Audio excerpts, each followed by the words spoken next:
Graça e paz, tudo bem com você? Hoje nós vamos dar sequência, né, à nossa leitura. Nós estamos lendo a Bíblia diariamente e nós estamos no livro de Jó. Nós vamos continuar no livro de Jó. Nós lemos apenas um versículo, né, no último dia. Eu expliquei um pouco sobre o livro de Jó, expliquei por que nós leríamos Jó. E caso você não tenha visto, volta aí no vídeo anterior, né, e acompanhe a sequência, que ela é muito importante, né. Conforme a gente vai passando aqui, eu vou explicando certas coisas que são importantes para o nosso aprendizado, amém? Então abra aí na sua Bíblia, livro de Jó, capítulo 1. Nós vamos voltar no versículo 1, vou só reler ele novamente, que ele é bem importante para a nossa leitura de hoje, tá bom? Então, Jó 1, versículo 1. Havia um homem na terra de Uz, cujo nome era Jó. Este homem era íntegro e reto, temia a Deus e se desviava do mal.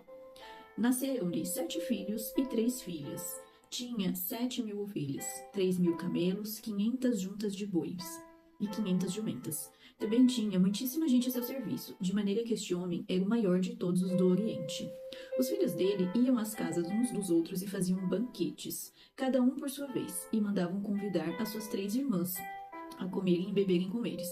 5.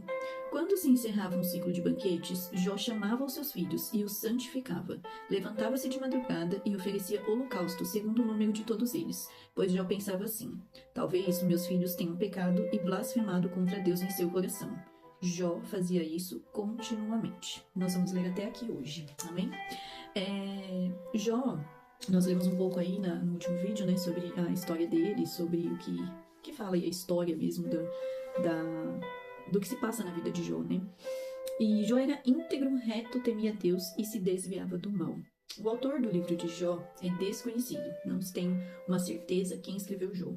Mas, sem dúvida, era um homem muito sábio e culto, com aptidões literárias. Com o passar do tempo aí, nós vamos vendo aí que o livro de Jó é um livro ele é bem poético mesmo, assim, tem várias escritas, até pra gente, assim, que não tá muito acostumado, é até um pouco difícil de entender. A gente vai se desdobrar aqui pra entender juntos, assim, o máximo possível.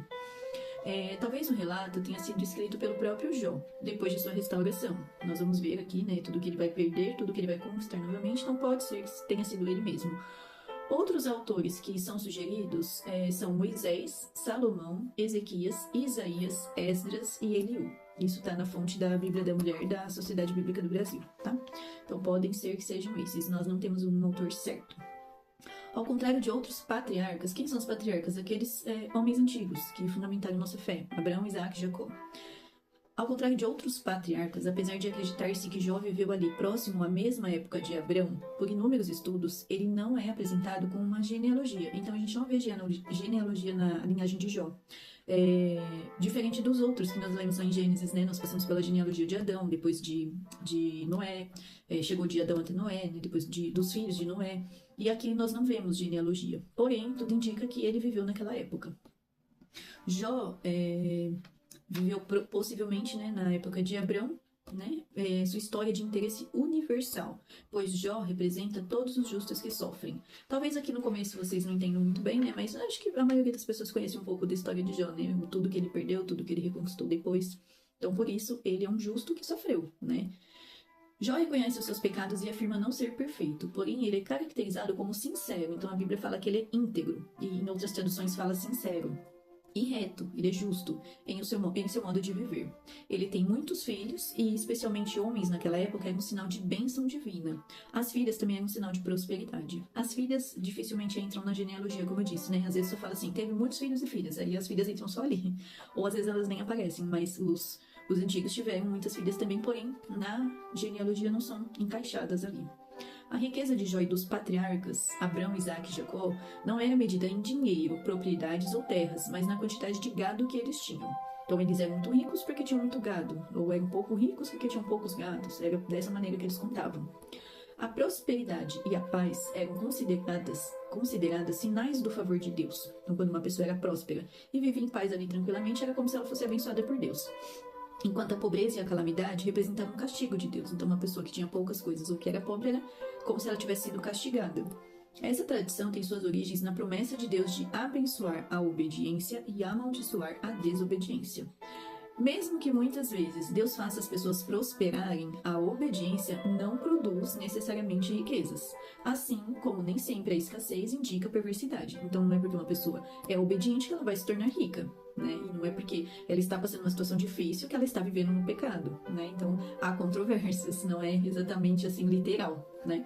Então, existem casos diferentes, assim como existem muitos ricos que nem a Deus servem, né? E muitos pobres que servem a Deus estão passando dificuldade. Então, não é uma regra, né? O livro de Jó nos tira a ideia limitada de retribuição, como se Deus fosse meu empregado e deve agir da maneira que eu quero. Então, a minha obediência não faz Deus fazer aquilo que eu desejo. Ele é soberano, ele faz o que ele quer, da maneira que ele quer, no tempo que ele quer. Então, o fato de eu ser obediente não quer dizer que Deus vai fazer tudo do jeito que eu quero. O versículo 4, quando fala dos filhos deles, né? Os filhos deles iam à casa uns dos outros e faziam banquetes.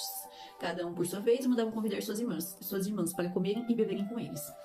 Nos dá a entender que ocorriam banquetes na casa dos filhos de Jó e que não eram religiosos, ou seja, que eles não estavam fazendo ali aquela coisa adorando a Deus. Pois se fossem, as refeições poderiam ser na casa de Jó. Então, como os filhos se revezavam fazendo festas, dá-se a entender que não era uma festa que agradava a Deus, né? E no versículo 5, quando se encerrava um ciclo de banquetes, nos dá a entender que eram celebrações diárias, semanais ou regulares, porque terminava o ciclo de banquetes. Então, eram festas, né? Não só um almoço, um jantar, um churrasquinho, né? Eram coisas maiores que isso, né? Uma grande festa na antiguidade poderia durar até 7 dias. Então, quando acabava o ciclo, esse ciclo aqui dá-se a entender, né, que era mais do que um dia, mais do que alguns dias, né? Não temos essa certeza, mas pode ser que seja. Jó chamava seus filhos, quando acabava o ciclo, Jó chamava seus filhos e os santificava. Levantava-se de madrugada e oferecia holocausto, segundo o número de todos eles. Ou seja, ele oferecia holocausto por todos os seus filhos. Jó oferecia holocausto por seus filhos e os santificava. Ele, como chefe da família, atuava como sacerdote por todos da sua casa.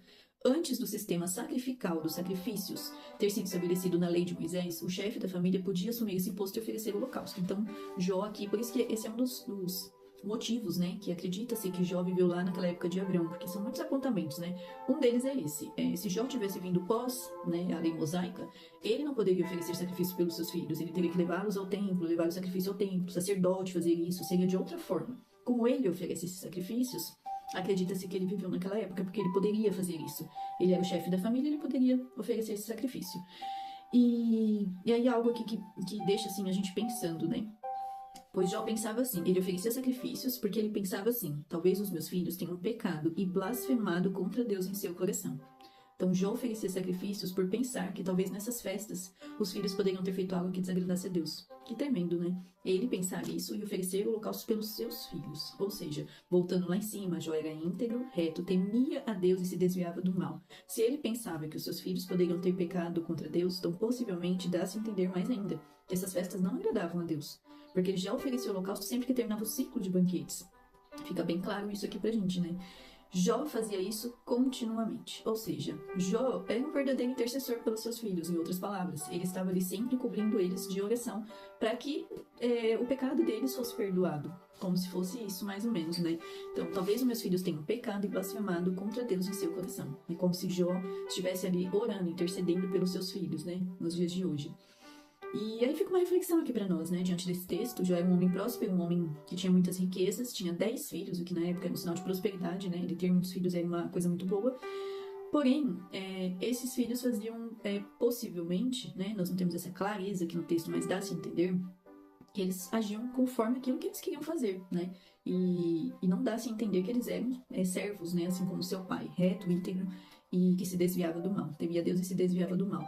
Então, possivelmente, Jó aqui era um intercessor de seus filhos, né? Então, fica a reflexão para nós hoje.